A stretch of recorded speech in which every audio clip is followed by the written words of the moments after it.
नमस्कार। शिक्षा चैनल लेकर आया है आपको क्लास 10वीं का हिंदी का यह पेपर है। प्रत्येक प्रश्न को याद कीजिएगा। 3 घंटे का आपको समय मिलेगा। 80 नंबर का यह पेपर होगा। सबसे बड़ी बात है कि एक एक प्रश्न को याद कीजिएगा। आपका पेपर लिखने का होता है, पढ़ने का नहीं है। तो आप व्यवस्थित सही राइटिंग में अच्छे अच्छे शब्दों में लिखिएगा। व्यवस्थित कैसे बड़े क्वेश्चंस के आंसर अच्छे से लिखिएगा। मैं सब कुछ आपको बताने वाला हूँ। पर उस सबके पहले आप सब ने मुझे दूरदर्शन और डिजी लैब के वीडियोज़ में देखा ही होगा, तो इस चैनल को सब्सक्राइब कर लीजिए। और कोई भी समस्या हो तो इस चैनल के कमेंट बॉक्स में अपना क्वेश्चन पूछ सकते हैं। सब्जेक्ट के एक्सपर्ट्स आपको आंसर देने वाले हैं। पहला ही क्वेश्चन देखते हैं, क्या है? हिंदी के पद्य साहित्य का दूसरा काल है। तो हिंदी के पद्य साहित्य का दूसरा काल कौन सा होगा? बड़ा सरल है। आदिकाल पहला है, आधुनिक काल तो बाद में आया है। भक्ति काल इसका दूसरा काल है, जिसमें सूरदास जी हुए हैं। इसके कवि बहुत प्रसिद्ध। इसके बाद छायावाद के आधार स्तंभ कभी नहीं है। छायावाद के आधार स्तंभ कभी नहीं है। तो निराला छायावाद के ही कवि हैं। जयशंकर जी उसी के हैं। महादेव वर्मा जी, सूरदास जी इसका आंसर है, क्योंकि सूरदास जी भक्ति काल के कवि हैं, छायावाद के नहीं हैं। सूरदास के आराध्य हैं श्री राम, श्री शिव, श्री कृष्ण या ब्रह्मा जी। तो सूरदास जी ने श्री कृष्ण जी को आधार बनाकर अपनी रचनाएं की हैं। सूरदास जी अंधे थे और बचपन में उनकी आंखें चली गई थी। उपदिन में कौन सा समास है? देखिए, समास 4 समास हैं। कोई भी प्रश्न हो तो आपको कैसे जज करना है कि समास कौन सा है। तो जब कोई भी नाम ना हो, 2 शब्द रहेंगे। 2 शब्दों में पहला शब्द यदि कोई भी नाम ना हो, ना कोई क्रिया हो, पहला शब्द कोई ऐसा शब्द हो जिसका कोई अर्थ न समझ में आए। जैसे उप और दिन, इस शब्द में 2 नाम हैं, जिसमें उप एक ऐसा शब्द है जो कोई नाम भी नहीं है, ना ही कोई क्रिया है। तो यहाँ पर उप शब्द एक अव्यय है, तो इसमें समास होगा अव्ययी भाव। और इसमें इन्होंने कोई भी ऑप्शन अव्ययी भाव नहीं दिया है, इसलिए ये क्वेश्चन गलत है। नेक्स्ट क्वेश्चन देखते हैं। गोपियों ने कृष्ण को बड़भागी या बड़भागी कहा। यहाँ बड़भागी से क्या तात्पर्य है? यहाँ पर बड़भागी से बड़ बोला, जिसका बड़ा हिस्सा हो, भाग्यवान या घमंडी। तो इसका आंसर रहेगा बड़भागी, मतलब भाग्यवान। कन्यादान कविता में नारी के किस भाव की वार्ता है? कन्यादान कविता में, यह आपकी पुस्तक से लिया गया है, काव्य से है। संवेदनहीनता, संवेदनशीलता, क्रोध या क्रूरता। तो कन्यादान में संवेदनशीलता की बात की गई है। अगला है, वीर रस का स्थायी भाव क्या है? तो वीर रस का स्थायी भाव उत्साह है। शांत रस का स्थायी भाव सम या निर्वेद है। और प्रत्येक, जैसे रौद्र रस का स्थायी भाव क्रोध है। अलग अलग रसों के स्थायी भावों को याद कीजिएगा, क्योंकि कोई भी प्रश्न पूछा जा सकता है। खाली स्थान भरिएगा। ये भी 7 नंबर के हैं। रसात्मक वाक्य को किसने कहा है? रसात्मक वाक्य खाली स्थान को कहते हैं। तो रसात्मक वाक्य काव्य को कहते हैं। वाक्यम रसात्मकम काव्यम, यह पंडित विश्वनाथ जी की परिभाषा है, तो इसको याद कर लीजिएगा। रस की परिभाषा जो आर्द्रता करे, संचारित होता है। सूरदास ने खाली स्थान भाषा में रचना की जी, ब्रज में या संस्कृत में? सब जानते हैं ब्रजभाषा में हुई, भाषा में। संस्कृत में उनकी कोई रचना नहीं है। तीसरा प्रश्न, मात्रा, वर्ण, यति, गति, लय, तुक आदि से सहित रचना खाली स्थान कहते हैं। नाटक, एकांकी या छंद? तो जिसमें मात्राएं हो, मात्राएं तो सभी में होंगी, पर यति, गति, लय, तुक आदि हो तो एकांकी नहीं कहलाता, ना नाटक, वो होता है छंद।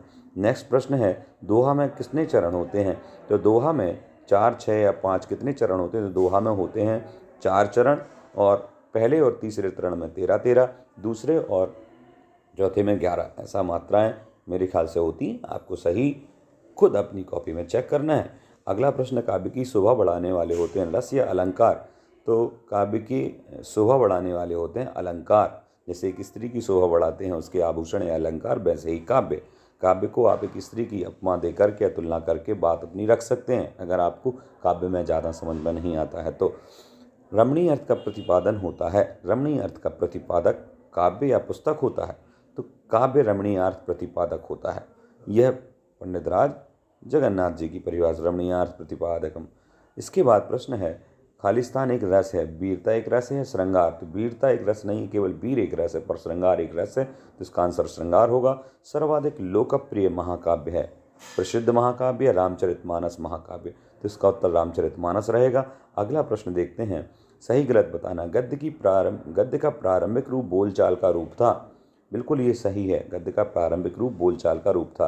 तो या भी ये निपातों में गिने जाते हैं। जैसे हम वाक्य बोलते हैं, मैं तो गया था, तुम भी तो गए थे, तो तो ये तो भी इस तरीके के शब्द जो वाक्य में जोर देते हैं, ऐसे शब्द निपात कहलाते हैं, इसलिए ये भी बिल्कुल सही हो गया। कृष्ण भक्ति व श्रृंगार के प्रसिद्ध रचनाकार सूरदास हैं, ये डबल प्रश्न हो गया, तो ये भी बिल्कुल सही है। अगला प्रश्न देखते हैं, आत्मकथा एकांकी आलोचना निबंध यह गद्य विधाएं हैं। बिल्कुल ये सही है, ये गद्य विधाएं ही हैं। आत्मकथा एकांकी आलोचना निबंध नाटक ये सब गद्य विधाओं में आते हैं। अगला प्रश्न है, जयशंकर प्रसाद छायावाद के कवि थे। बिल्कुल ये सही है।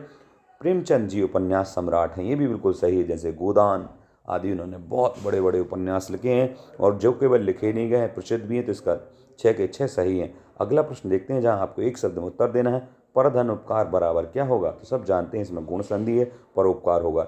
दीर्घ संधि कौन सी संधि के अंतर्गत आती है? संधि 3 प्रकार की हैं, स्वर संधि, व्यंजन संधि, विसर्ग संधि। तो दीर्घ संधि जो है वो स्वर संधि के अंतर्गत आती है। सुंदर कन्या उपवास करती है, यहाँ क्या विशेषण है?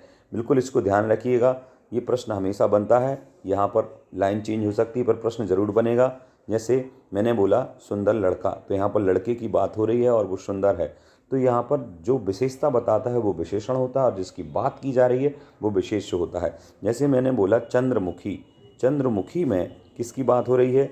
चंद्रमुखी में बात हो रही मुख की, तो मुख हो गया विशेष्य और विशेषण क्या होगा फिर? विशेषण चंद्रमुखी में विशेषण होगा चंद्र। ऐसे ही सुंदर कन्या में कन्या हो गया विशेष्य और उसकी विशेषता क्या है? सुंदर, तो सुंदर हो गया विशेषण। वैसे यहाँ सुंदरी कन्या होना चाहिए क्योंकि सुंदर पुरुष के लिए बनेगा, स्त्रीलिंग का विशेषण स्त्रीलिंग में ही रहेगा। रस काव्य का क्या है? रस काव्य की आत्मा है, या यूँ कहें, जिन कई बार परिभाषा आए तो आपको लिखना होगा, रस 9 होते हैं, ये काव्य की आत्मा है और इनके बिना काव्य में काव्यत्व संभव नहीं है। अगला प्रश्न, प्रदीप शब्द में कौन सा उपसर्ग है? प्रदीप पूछा है। प्रदीप सर्ग में प्राउपसर्ग है।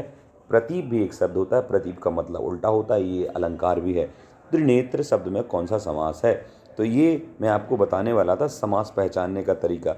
अगर किसी शब्द में आगे अव्यय है, अव्यय से मतलब है जिसका कोई मतलब ना हो या जो कोई नाम ना हो, ना कोई क्रिया हो, ऐसा शब्द अगर आगे है, जैसे उपनेत्र, निर्मक्षिकम, दुर्जन, यहाँ दुर उप, ये शब्द का कोई मतलब नहीं है अगर अकेले रहें, तो ऐसे शब्द अव्ययी भाव समास में आते हैं।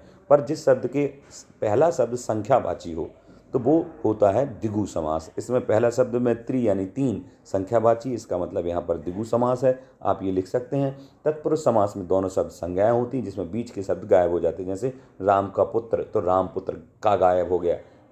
वनराज, तो वन का राज वनराज। जैसे और भी शब्द हैं, बाण हत मतलब बाण से मारा गया, या फिर और भी जो शब्द हैं आप अंदाज़ा लगा सकते हैं। सभा, सद सभा में रहने वाले। इस प्रकार से जैसे दिन रात, यहाँ पर दिन और रात दोनों बराबरी के शब्द हैं और जब ऐसे जोड़े वाले माता पिता, दिन रात, सुख दुख ऐसे जोड़े वाले शब्द हों तो द्वंद्व समास होता है। द्वंद्व मतलब दोनों में बराबरी है, यूँ समास होते हैं और इन द्वंद्व समास में बीच में और आ जाता है। अगला देखते हैं, सही जोड़ी मिलाएं। सही जोड़ी बिल्कुल सावधानी से मिलाइए, बिल्कुल सरल हैं। श्रृंगार रस की जोड़ी पूछिए तो इसकी मिलेगी रति से, क्योंकि श्रृंगार रस का स्थायी भाव रति है। 9 2 11 हो जाना यानी भाग जाना है। सब कुछ जानने वाला कौन होता है? जो सब कुछ जानता है वो होता है सर्वज्ञ। रौद्र रस, ये रौद्र रस का स्थायी भाव क्रोध है, सभी रसों के स्थायी भाव आने चाहिए। शांत रस का स्थायी भाव है निर्वेद। सार्थक शब्द योग वाक्य, या वाक्य की परिभाषा लिखने आए तो आप लिखेंगे सार्थक शब्दों के योग को वाक्य कहते हैं। अगला प्रश्न, काव्य किसे कहते हैं? तो रमणीय अर्थ के प्रतिपादक और रसात्मक वाक्य की संरचना को काव्य कहते हैं। 2 परिभाषाएं मैंने बता दी यहाँ पे। निर्दोष शब्द और अर्थ के समूह को, रमणीय अर्थ के प्रतिपादन करने वाले, रमणीय मतलब जो सुंदर अर्थ बात करने वाले वाक्यों का समूह, या फिर रसात्मक वाक्यों का समूह। तो आप इन सबको मिलाकर लिखिएगा। दोषों से रहित शब्दार्थों का समूह जो कि रमणीय अर्थ प्रतिपादन करे और रसात्मक हो, यानी इसमें श्रृंगार आदि 9 रसों का समावेश हो। ऐसा पाठक या श्रोताओं के हृदय को छूने वाला, उनको प्रभावित करने वाला काव्य या वाक्य समूह या रचना काव्य कहलाती है। ये आप लिखेंगे। अगला प्रश्न देखते हैं, खंड काव्य और महाकाव्य किसे कहते हैं? तो खंड काव्य की परिभाषा लिखिए, महाकाव्य की परिभाषा लिखिए। तो जो खंड काव्य होता है वो किसी घटना विषय से संबंधित होता है, संपूर्ण जीवन पर आधारित नहीं होता है। जैसे रामचंद्र जी की केवल एक घटना ले ली कि उन्होंने किस किंधा में घूमते हुए हनुमान जी से दोस्ती की और सुग्रीव को उसका राज्य वापस दिलाया। तो ये केवल रामचंद्र जी के जीवन काल की एक समय की कुछ एक आध वर्ष की या एक महीने की घटना है, तो वो खंड काव्य के अंतर्गत आ जाएगी। और जो महाकाव्य होता है वो जीवन के लंबे समय की वार्ता करता है, या यूँ कहें पूरे जीवन काल की भी महाकाव्य में वार्ता हो जाती है। खंड काव्य छोटा होता है जबकि महाकाव्य बड़ा होता है, सर्गबद्ध होता है, मतलब बहुत बड़े बड़े अध्याय होते हैं, और ये कम अध्याय का, छोटे अध्याय का होता है। महाकाव्य दोनों में अंतर भी लिख सकते हैं व्यवस्थित करके। गद्य विधाओं का परिचय दें। गद्य विधाओं में क्या क्या आता है, जैसे गद्य विधाओं में नाटक तो बाद में लिखिएगा एकांकी, अपठित गद्यांश आदि जिसमें आते हैं, तो आख्यायिका, कथा, कहानी, एकांकी, संवाद, रिपोर्टाज, संस्मरण, स्मरण और नाटक आदि ये सब गद्य विधाओं में आते हैं। किन्हीं दो में अंतर लिखना है तो आप एकांकी और नाटक, या एकांकी और नाटक तो समानता फिर भी लगती है थोड़ी थोड़ी, वैसे अंतर है क्योंकि नाटक में संवाद होता है, एकांकी में संघर्षशील कहानी होती है। तो आप एकांकी ना लिख करके दो में अंतर मैंने ये बता दिया है, आप लिख सकते हैं एकांकी में, और निबंध में अंतर, इसमें निबंध भी लिखिए। तो निबंध किसी एक मुद्दे पर बिना संवाद के तथ्य बताता है, शोध होता है, जबकि एकांकी में किसी भी मुद्दे पर संघर्ष दिखाते हुए पात्रों के माध्यम से, वाक्य रचना के माध्यम से संवाद होते हैं और प्रदर्शित किया जाता है। निबंध का प्रदर्शन संभव नहीं है, जबकि एकांकी का प्रदर्शन नाटक आदि के माध्यम से संभव है। तो ये आप लिख सकते हैं। तुलसीदास जी, सूरदास जी की रचना का परिचय रचना सहित लिखें। तो तुलसीदास जी की रचना रामचरितमानस, सूरदास जी की रचना कृष्ण जी के आधार पर उनकी ब्रजभाषा में रचनाएं हैं। दोनों का परिचय आप दे सकते हैं। संधि के भेद कितने होते हैं उदाहरण सहित बताना है। तो संधि के 3 भेद हैं, स्वर संधि, व्यंजन संधि, विसर्ग संधि। अब स्वर संधि के 5 भेद हैं, दीर्घ संधि, गुण संधि, वृद्धि संधि, यण संधि, अयादि संधि, पूर्व रूप संधि। 5 याद करिए, पूर्व रूप अंतिम है, जरूर नहीं लिखें। और व्यंजन संधि के पर्टिकुलर कोई भेद नहीं, फिर भी चरत्व, जस्त्व ऐसा करके भेद कर सकते हैं। अगला प्रश्न, लक्ष्मण ने वीर की क्या रस किसे कहते हैं, ये प्रश्न। तो रस, काव्य की आत्मा को रस कहते हैं। ये 9 होते हैं, इनके स्थायी भाव आदि भी लिख सकते हैं। आप अपने सर से पूछ के डिटेल में लिखना सीखिएगा। लक्ष्मण ने वीर की क्या विशेषता बताई। तो लक्ष्मण ने वीर की विशेषता जो परशुराम वाला पाठ है उसमें बताई गई है, आप देख के लिखिएगा। राम पृक्ष बेनीपरी जी की रचनाओं के नाम लिखिए, या किसी अन्य कवि की रचनाओं के नाम भी याद कीजिए जो प्रसिद्ध हैं। तत्सम और तद्भव शब्द में क्या अंतर है, ये बड़ा प्रश्न जो आता है, ये किसी न किसी रूप में आ जाता है। तो जो संस्कृत के बड़े स्पष्ट शब्द होते हैं, जैसे पूर्वाग्रह, तो वो तत्सम हो गया। पर तद्भव से मतलब है, जैसे हमने कही सवेरे, सुबह, ये सब तद्भव शब्द हैं। जबकि मैं बोलूं प्रातः, ये तत्सम शब्द है, जो एक तरह से संस्कृत से जुड़ा हुआ हो, किसी रीजनल लैंग्वेज या यूं कहें किसी क्षेत्रीय भाषा का शब्द ना हो, स्पष्ट रूप से जिसकी व्याकरण हो, वो कहलाता है तत्सम। और जो सीधा संस्कृत भाषा से लिया गया हो वो है तत्सम। जबकि तद्भव शब्द है जो क्षेत्रीय भाषा का होता है। और भी उदाहरण हैं, जैसे टेबल, भले ही संस्कृत का इंग्लिश का शब्द चल गया है तो वो तद्भव में ही आएगा, परंतु और भी हैं। अंगूठी शब्द तद्भव का है, पर अंगूठी को मुद्रिका बोलते हैं संस्कृत में, हिंदी में भी मुद्रिका बोलते हैं, तो ये तत्सम शब्द है मुद्रिका।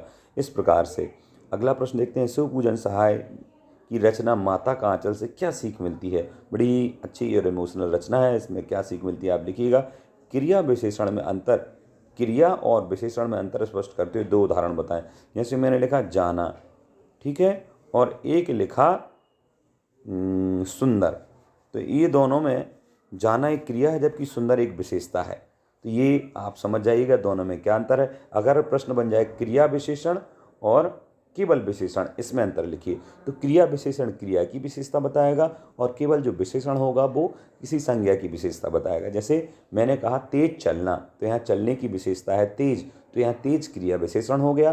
परंतु जो विशेष्य है, जो विशेषण है वो केवल ऐसा रहेगा कि राम सुंदर, राम तेज चलता है, तो यहाँ पर राम की विशेषता है सुंदर, तो जो सामान्य विशेषण है वो सुंदर हो गया। पर तेज चलना, यहाँ पर तेज भी विशेषण है, पर तेज कौन सा विशेषण है, क्रिया विशेषण। यूँ समझ लीजिए विशेषण 2 प्रकार के हैं, एक सामान्य विशेषण और एक क्रिया विशेषण। तो जो क्रिया की विशेषता बताए वो क्रिया विशेषण, और जो सामान्य शब्दों की विशेषता बताए वो केवल विशेषण। इस प्रकार से ये 3 नंबर का है, आप अंतर लिखिएगा। अगला प्रश्न, छायावाद और प्रयोगवाद में अंतर लिखिएगा। तो छायावाद के कवि कौन कौन से थे? निराला, जयशंकर प्रसाद जी, वो उनके नाम, और प्रयोगवाद के कवियों के नाम भी लिखिए। अंतर लिखिए। प्रयोगवाद के लोग केवल लॉजिकल बात करते हैं और दुनिया की उन्नति की बात करते हैं। एक तरह से भगवान आदि का ज़्यादा उसमें उल्लेख नहीं है। दोहा, छंद और हरि गीतिका की परिभाषा लिखिए। तो दोहा छंद में 4 चरण होते हैं, हरि गीतिका में कितने होते हैं ये आपको बिल्कुल देख के लिखना है। इसके बाद प्रश्न 19 में है, तो यहाँ पर आप देखेंगे 1 में, अखबार हेतु आपके घर के उद्घाटन का एक विज्ञापन बनाएं। 4 नंबर का विज्ञापन बनाना है कि मेरे घर का उद्घाटन हो रहा है और आप कुछ लोगों को बना रहे हैं। वैसे ये प्रश्न संभावना नहीं रहती है। आप को अगर पेपर के लिए विज्ञापन ही बनाना, तो ऐसा कि आपके नगर में एक आँखों का या किसी संबंध शिक्षा का कैंप लगने वाला है, उसमें आप सब लोग आमंत्रित, ऐसा बना सकते हैं। कोविड-19 की सावधानी पर एक निबंध लिखिए। कोविड-19 की सावधानी पर एक निबंध आप लिख सकते हैं कि हाथ धोकर रखिए, दूरी बनाकर रखिए, मास्क लगाइए, पर इसको ऐसे कुछ भी मत लिखिएगा। सबसे पहले तो आपको कोविड की क्या है, इसके क्या नुकसान हैं, इसके क्या फ़ायदा हैं, कब से ये शुरू हुआ, इसके कारण से देश में कैसी अफरा तफरी मची, लोग परेशान हुए, कई लोगों की मृत्यु हुई। इस रोग से बचने के लिए पर इंजेक्शंस लगाए गए, वैक्सीन्स आई गई, कौन कौन सी वैक्सीन्स हैं ये लिखिएगा। उन वैक्सीन्स को किस किस के लिए लगी हैं और किस देश की कौन सी वैक्सीन है, ये आदि भी आप लिखेंगे। और कितनी दूरी रखना है, सावधानी क्या है, कोविड की संभावना में क्या क्या करना चाहिए, कौन कौन सी मशीनों का एक यूज होता है, स्फैग्मोमैनोमीटर, ऑक्सीमीटर, स्टेथोस्कोप, या फिर CRP टेस्ट होता है, इसके RT-PCR टेस्ट होता है, एंटीजन टेस्ट होता है। ये सारी चीज़ें आप इसमें लिख सकते हैं। कक्षा शिक्षक का नाम सुधरवाने का है, अपने कक्षा शिक्षक को आवेदन पत्र लिखना है कि मेरे नाम में कुछ त्रुटियां हुई हैं, गलतियां हुई, इनको सुधार दीजिएगा। लक्ष्मण परशुराम संवाद पाठ का सार अपने शब्दों में लिखना है, दोनों में क्या बहस हुई। समास के भेद लिखकर किन्हीं 2 की परिभाषा। तो जो 6 समास हैं उनमें 6 के नाम लिखिएगा। अव्ययीभाव, तत्पुरुष, कर्मधारय, द्वंद्व, दिगु और बहुब्रीहि, ये 6 समास हैं, इनमें से किसी 2 में अंतर लिखना है। निपात किसे कहते हैं, उदाहरण सहित बताइएगा। इस प्रकार से ये प्रश्न है। आशा है आपको पेपर समझ में आया होगा। आज के लिए नमस्कार, पुनः मिलेंगे।